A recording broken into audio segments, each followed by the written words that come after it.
My daughter called me and said, "We're leaving tomorrow. Your beach house has already been sold. Bye." Her voice was calm, almost cheerful, like she hadn't just erased decades of memories with a single sentence. That was the moment I knew I had to take back control. My name is Emma Smith, and if you're hearing this, I want you to know, betrayal doesn't always come from strangers. Sometimes it wears the face you once kissed goodnight. Before I begin, tell me where you're watching from. I love knowing how far our stories travel. Maybe from a porch like mine, maybe from a city high-rise, or maybe from a small room where you too have felt forgotten.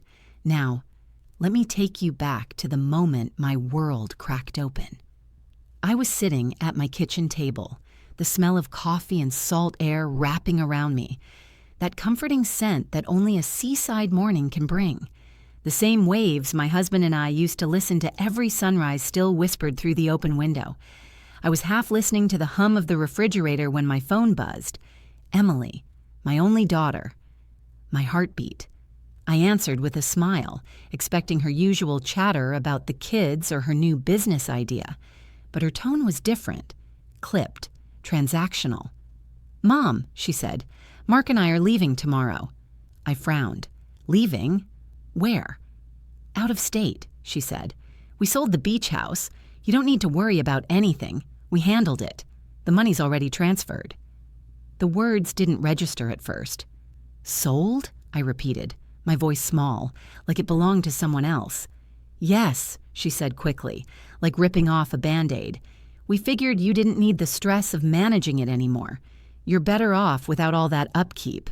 We'll explain later. Bye, Mom." And before I could even form a sentence, she hung up. Just like that. For a long time, I sat there frozen. The mug in my hand trembled, spilling coffee across the tablecloth Tom and I had bought on our honeymoon in Charleston. Faded now, but still soft with years of memories. I stared out the window at the line of sea and sky, both endless and indifferent, and I thought, how do you sell something that holds your entire life? My husband, Tom, built that house board by board after we retired. He wanted it close enough to the water that we could fall asleep to the sound of waves and laughter from the pier. It wasn't just a house. It was us. And now, my daughter. The same girl who learned to walk on that porch, who built sandcastles in that backyard, had sold it behind my back.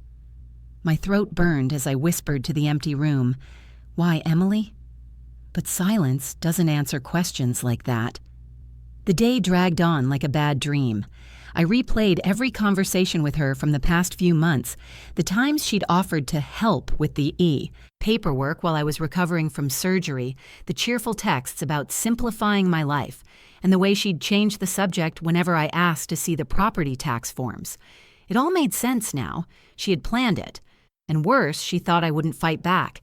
That hurt more than the betrayal itself. That she believed I was too old, too weak, too naive to notice. But that night, as the tide crept up the shore and the moon carved a silver path across the waves, something inside me hardened. I wiped my tears, stood by the window, and whispered to my reflection. She has no idea who she just underestimated. That betrayal lit a fire in me I never thought I had. People say a house is just wood and stone, but they're wrong. Some houses breathe. They hold laughter in the walls, grief in the floors, and love in every nail and beam. Mine did. The beach house wasn't something we bought. It was something we built. Tom and I started it when he retired from the Navy. He used to joke that after years of sailing on oceans, he wanted to build one that wouldn't move. So we found a quiet stretch of coast in North Carolina, a place where the waves spoke softly and the gulls cried like they had something important to say. The land was nothing but sand dunes and stubborn grass when we signed the deed.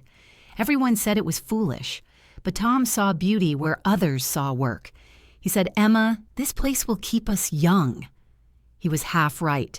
It kept our hearts young, but our backs paid the price.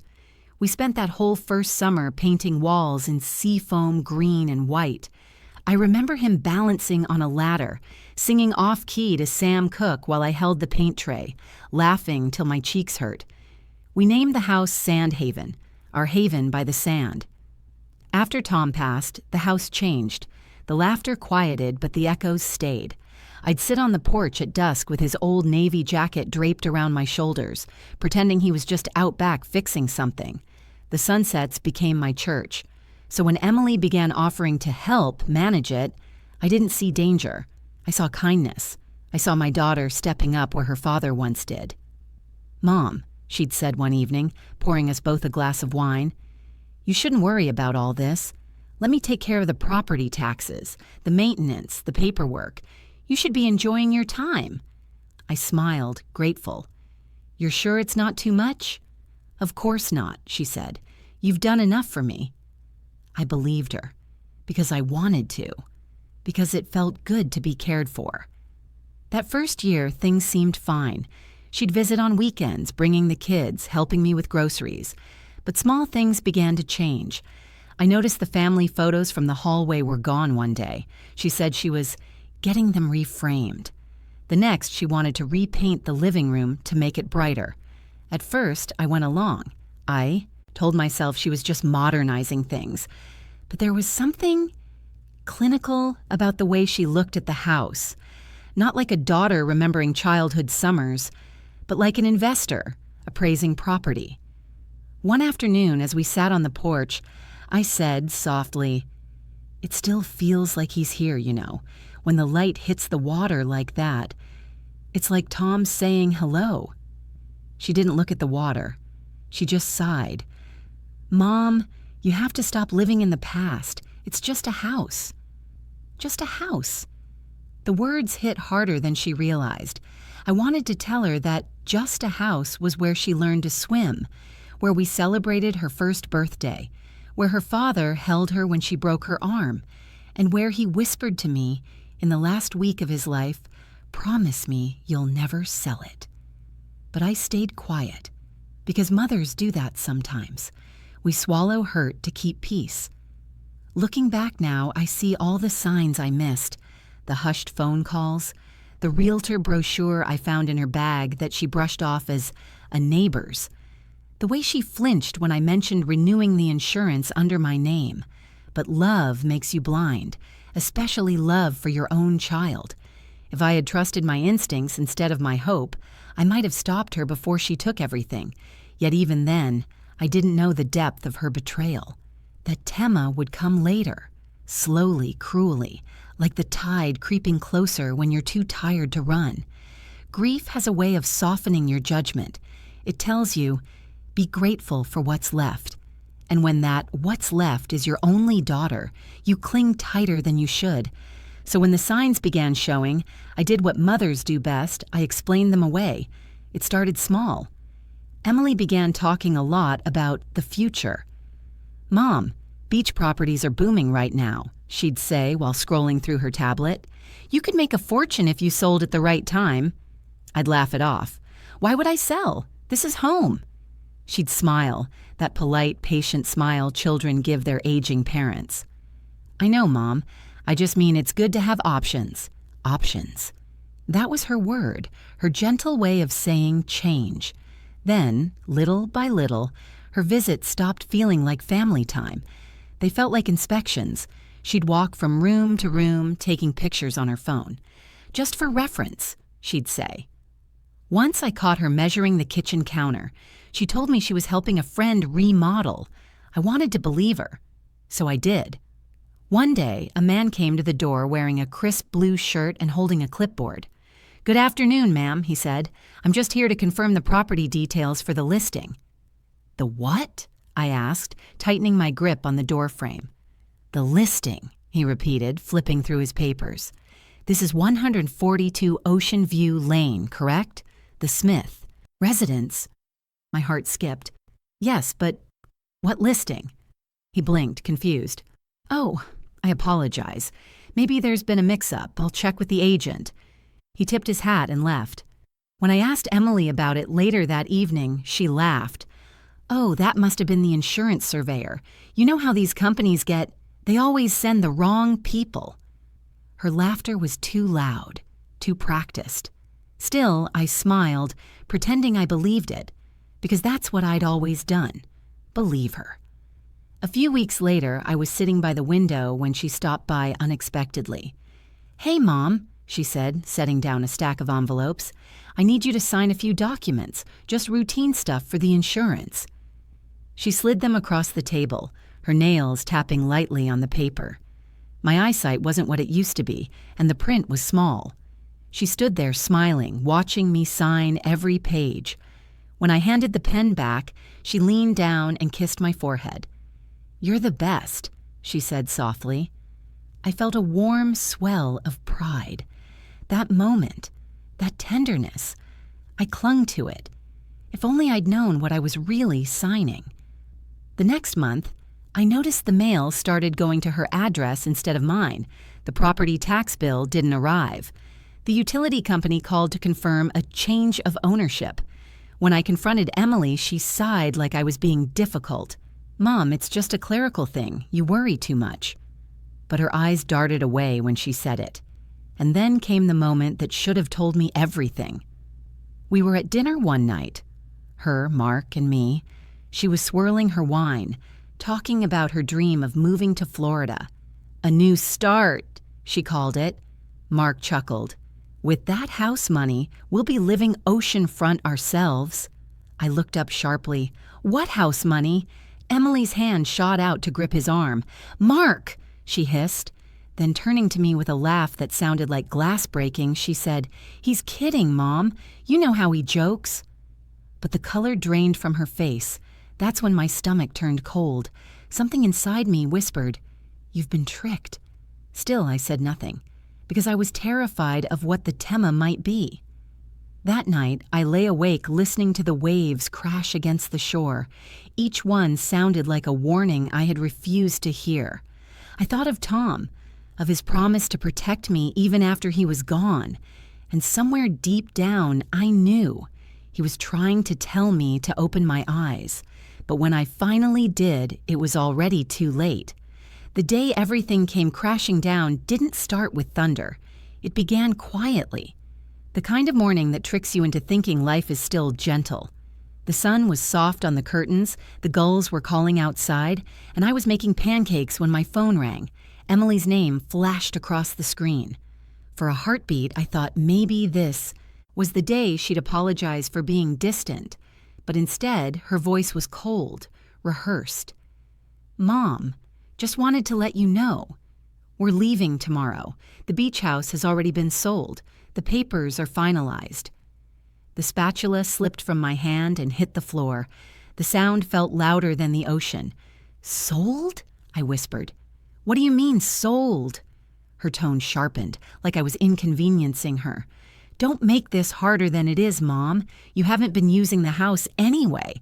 Mark and I took care of everything. It's better this way." My knees buckled against the counter. "Emily, you can't—" She cut me off.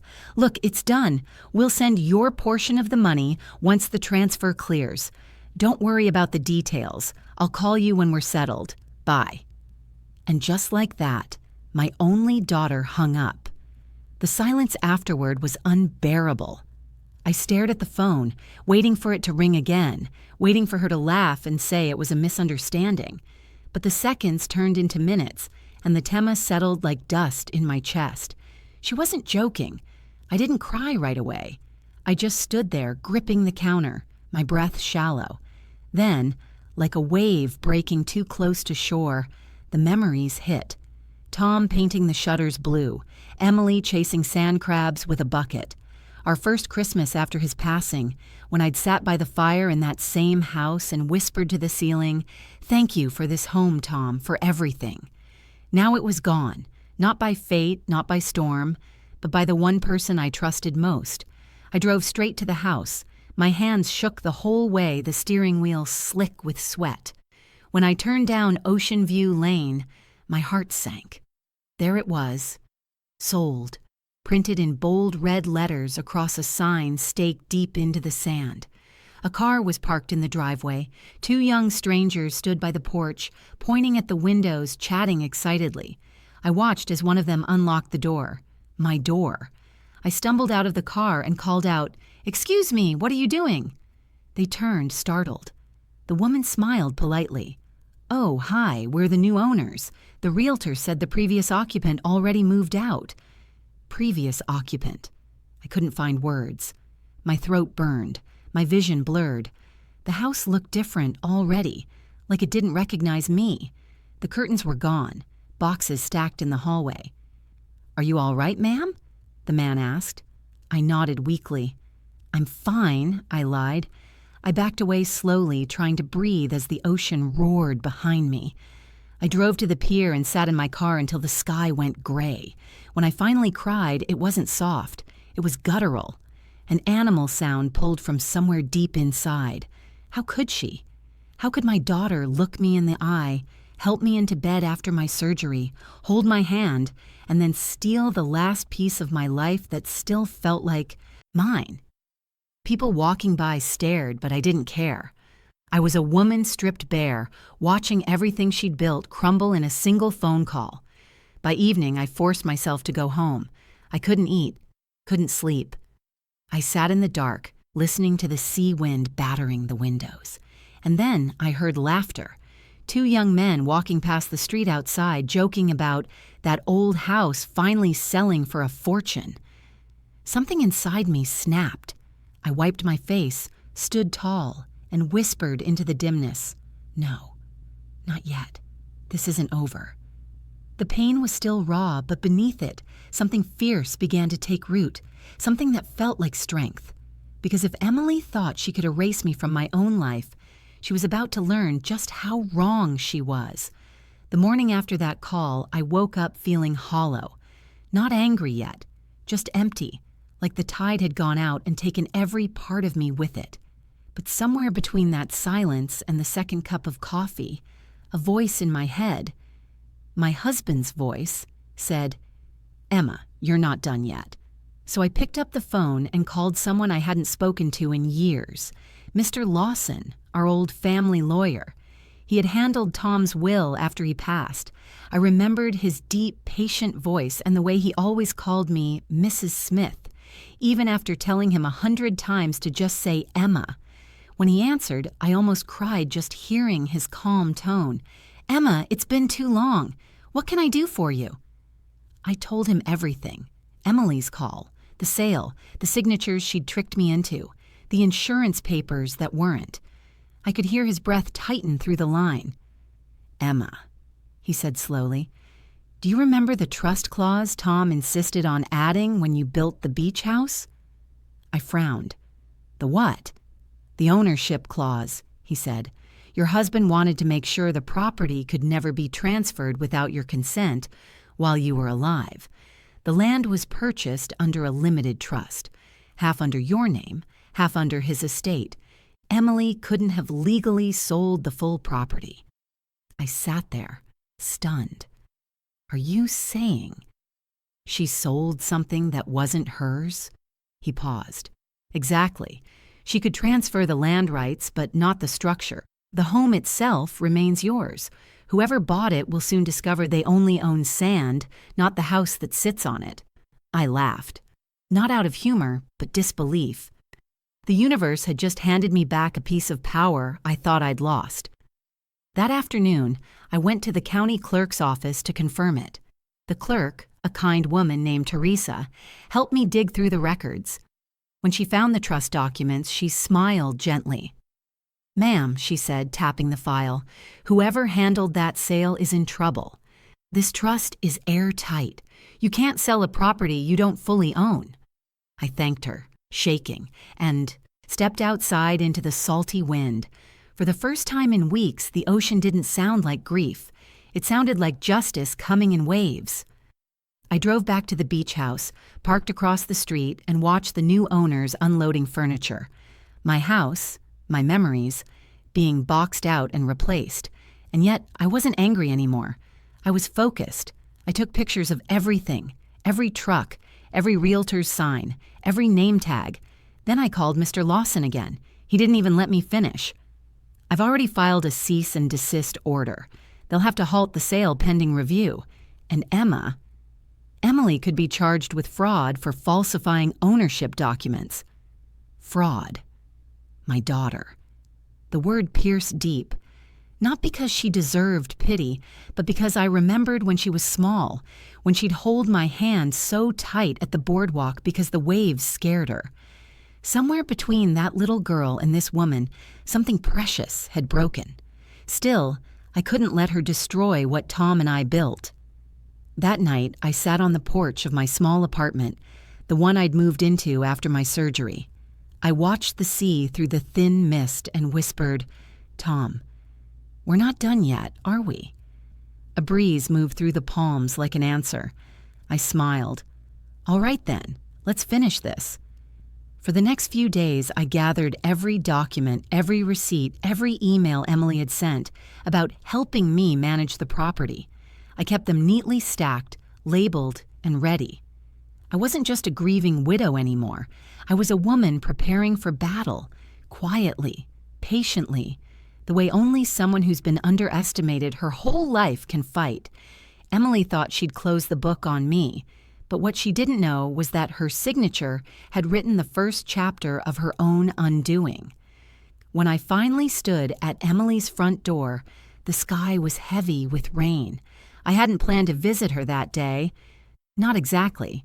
But after Mr. Lawson confirmed the injunction had gone through and the sale was frozen, I knew it was time.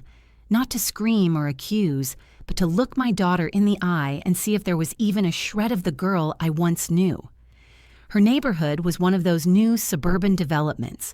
Polished lawns, wide driveways, everything too clean to feel lived in. I stood there for a moment, gripping the handle of my old leather purse, before I knocked. Emily opened the door wearing a silk robe, her hair tied up like she had no cares in the world. When she saw me, her expression flickered, surprise, guilt, annoyance, before she composed herself into something cool. "Mom," she said flatly, "you shouldn't be here." "I needed to see you," I said, my voice calm but steady. "We need to talk." She crossed her arms. "If this is about the house—" "It is," I interrupted, "and I'd like to come in." Reluctantly, she stepped aside. The house smelled of citrus and money, that sterile, expensive scent that has no warmth. I followed her into the kitchen, where Mark sat at the counter, scrolling on his phone. He looked up, startled. "Mrs. Smith," he said awkwardly, "didn't expect—" "Neither did I," said, setting my bag down. "But life's full of surprises." Emily poured herself a coffee but didn't offer me one. "Mom, I don't want to fight," she said. "You're making this harder than it has to be. The sale was for your benefit. You're not getting any younger, and maintaining that place was too much for you." I looked at her, really looked. The daughter who used to draw me seashells and press them into my hands now stood before me, rationalizing betrayal like it was an act of mercy. "Emily," I said quietly, "you didn't sell a house. You sold our home. You forged my signature. You stole my memories for a check." Her eyes darted away. "You're being dramatic. It was a smart investment. You'll thank me when you see the numbers." "Numbers," I repeated softly. "That's what family is to you now?" She rolled her eyes, exasperated. "You wouldn't understand, Mom. You live in the past. Dad's gone, and you've been holding on to that place like it's going to bring him back." My hands trembled, but my voice stayed calm. "That house was your father. Every beam, every nail, every promise he made to take care of us." Mark stood abruptly. "Look, maybe we should all cool down." I turned to him sharply. "No, Mark, you stay right there. You're part of this too." Then I took a deep breath and said the words that changed everything.